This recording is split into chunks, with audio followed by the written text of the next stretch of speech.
Wau ke saya he mega ni mata ta channel pak subscribe mai ai.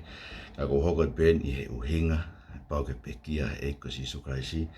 Me ne folo ke funga kolosina ne pe o ko tua, na ke ria ki au kai ha. Na ta lawo pe ngai video ko na ki moana ta pe ai.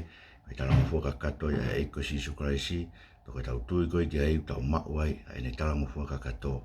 Ke hui ke ngāwe fui ta mo fua ko e tek tau tolu ke tuku ho tau loto ke whai whina ngalo e tamai ke ngatai na tau tala noa ke huinga ene Pekia ko fui konga ko e kaiha na kiria ki au kaiha huinga ene kaiha ko tari ki ai ko Pekia e anga tonu mai ta e anga tonu e whakawhiofi ta tolu ke otua ko ri aki na ke ri aki au whakaukau ia ko e heri ko ikuanga e tangata ko toa pe ko whanau I me whewhine ko tau I kua ngā ko heri ke ri aki tau whanau I be tau tore ke tau ke ri aki tau tau ki heri ko ke tau mate o au hai ko whai e si isu a e ri aki o tau tolu ko tu o si isu o tau tuunga ko ia o ri aki ato si isu ko e hou hau ia o tua ka kato hou hau e o tua ia Christ ko e toka mai hou e fua e o tua ke te tau tolu hange peo e te mko ko mātui mau be taimi ko e hau e mau whaeo I tamara te hapa tukua ki ia o ia e tō taha ko ngai tō wata koe ko au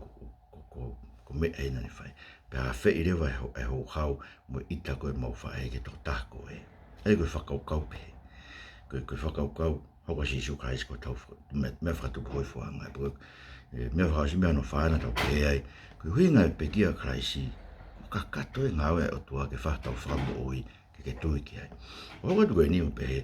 Huinga Pekia kraisi ke whakaava parataisi. Musa ke tala noa koe ia mātiu he wafitu. Osi koe Pekia koe karaisi, tamare e vesi ni manoma ni matape, toe kalanga si sure o lahi. O ne tukuange ano lau maari, pe tā koe tatau e whare tapu, na e mahaeua me o lunga ki lalo, pe na ngalulululu e whonua, pe mawhahi e ngahi makatu.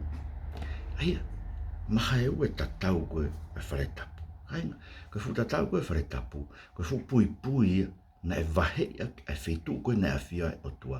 Potu topu tapu koe ka mai ne ngahi e Moses e tapa ne kare bea. Hoko ke no ngahi koe Solomon e tempare na e tupe me potu tapu e tuku a ake koe taloni e o tua. Ai koe whetu koe na e whia o tua. A whio anga koe to koe tatau ia hewani ai potu tapu. Na pui e fu mea bea. To o tape he tau. Ai hu ke taula e ki a whakarerei koe o Isleri. Pena pau ke alu mo e toto e whilaulau a ana ke whae kene whakarerei mo o tua. Me toto e kos awehi a e kos whilaulau ang hala. Ke whae ke whakarerei e kakai. Pea monau o toto. O tape tau. Tau pe e tanoka he pelu. Kono inga na whai whakatau e whilaulau koe ne kei whiunga fo whilaulau e taha. He tau ko toa pe ke whakamaa whakaau furi. Ai ang hala a Isleri, koe nei pau ke tau whai he tau ko toa pe ke whamanatu ke te kinau tolu, o te kai lava hea fui whilau lau e taha, e whai ang hala. Hei Pekia e karaisi, ne maha e ue futatau, e kono whakaawa ia, ai potu topu tapu, kono whakaawa e matapa. Wangai tau peu ne whamanatu mai me kona hau koe I teni, matui nei kapuse o mātua ki toa pe tu e here tata vilo me selupimi, I kai to e whoki hataha ia ke huu, ke poto tapu o tua ke hawhio anga koe o tua ke whetu ko I tena ni ngahi, ke na whiohe e mue tangata. Pau koe whohe mati. Panoka tāno na he pelu wa he hiwa, ke mea na e hoko. Aia, koe sio koe a maake ia, mo mātiu, na nau sino toke mea koe na hoko ke whare tapu, he aho na Pekia sisuka, koe sio nia ki langi, o mai he pelu, ai mea tatau. Koe maha e ua koe e tatau koe e tempare ana Pekia sisu, ta mai he pelu wa hiwa vesi wa wha, o pe ni tala hai kua hu a karais ke poto tap ne ngahi e nima ko e whakatātā pe o e mo'nia ka ki he langi tonu ke whakahania ke whafonga e tua matau tō kau maa nei kai tene hu ke atu tu o lahi au hange ko e hu a kau taula e ki lahi ke poto tapu he tau ko toa pe a ke hatoto ke he kane pe he pe tane pau ke tu o lahi hono feia talu e tanu pou mamani kai noanga ko e ni o tātou taha e ne hae whakao singa ngai kua ngā ke tāmate I anghala a ke ne wheilau lau a ana. Aia, whakau kawa he pelu ia, koe hinga maha e ue futatau koe e tempare I laloni.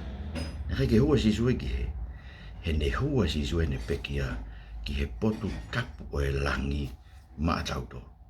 Pena kai ne hu ke ne atu tu ola ka ne hu me fui fei lau pe e taha koe aki hono toto ona koe fei lau fe ungai. Koe hui ke mainu ko whakaava ai po top tapu ke hu ke ai a hono kakai kainga.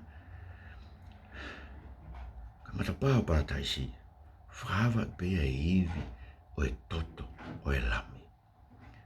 Koe ke whakaava ke hao ngāu, koe ke whakaava ke hao ngāu, koe ke whakaava ke hatau iwi, hatau maa oni. Koe maa oni koe eiko si sukuraisi, he koe e toko tāpena e ngofua ke hu ke potu top tapu e langi. Te ke hata hu ke ai. Koe me i hu e eiko si sukuraisi, ne whakaava e matapao para taisi, ke te tautol ke te koe moa. Koe mea no kore vai. Tau ilo reo me tā noa koe, hoka te tā noa koe mātiu, e au ne Pekia si su. Mea whakaose ni Uhinga ne Pekia, koe ne Pekia ke awe hono kakai me he tesi, ke kolo tapu o e langi. Ke awe hono kakai me he tesi, ke kolo tapu o e langi. Mantuko he tesi, koe feitu e kau mate, ko lolo fonua e. Mate ko toa pe talu me kuonga whakamo toa tala mai nā huko toa pe ki he tesi, o nofo e. Tau to kilo me tā noka si isu koe tai vasi mo lāsalo si, tā ku wahe ua he tesi. Uke feitu ko heri, ai koe poto e whakamamahina awe kia tai vasi, mantuko tai vasi koe fu irea whakalatina pe e koe Uhinga pe ke tangata koloa ia. Uhinga fu irea tai vasi koe koloa ia, ne kai no hingoa on. Ala lāsalo si ia, ki palataisi, ki potu koe e palahame, mai ka kai utui hange ko e palahame. Tau ilu mea uwae ua pau tarange e palahame, koe fu vanu e waha koe ke lawa kolosi me feitu e taha, ke feitu e taha. Pekia kasi isu, talamare o te tautole mātiu, ves ni manoa ke ni matolu o mātiu wae ua fitu. Pe toi kalanga si isu o reo lahi. O ne tuanga no lau maari, pe tāko e tatau e whare tapuna maha e ua me o lunga ki lalo. Pe nai ngā lulu e whanua, pe mawhahi ngai makatuu, pe mata ngake ngai whanua loto. Pe nai whakotu ai anga ka kai maa nuni i, nai mohe ai pe nau hao me ngai whanua loto, hiri e nau toitu o nau alu ke kolotapu. O nau haa ki hani i kainga. Nā wholofola si isu e senu mai tolu e sta tolu pe he, ke kai ki aroha ke hato taha hu ke langi, ngata pe te alohifo me langi, muna bitoi.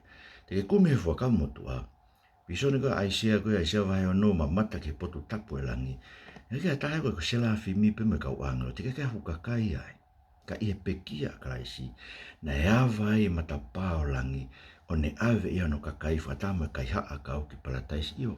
Kai ngā omawinga pe ke talat ka koe aho koe nei Pekia koe whawhroka si suke ngata kai haa kau luke vai wa tolu ves whatolu koe aho ni te ke i palataisi mo kanga kai tolahia mimi o to kua pe ne kai ke Uhinga koe aho ni koe ia Uhinga koe aho ni koe ni te ke tokoto pe koe whanua loto pe koe aho ni a koe ni Uhinga ke hui ke kaha upe koe tau kaha upe ai pe ke mahino koe wholofola mahino pe te pe ke vare mo e poto. Aho ni ko hinga ke aho pe koe na Pekia ai. Koe uhi, e nai whakatoe tuu e kau Pekia koe mehi, o nau alu ke kolotapu. Nau alu ke kolotapu o haa ke ai.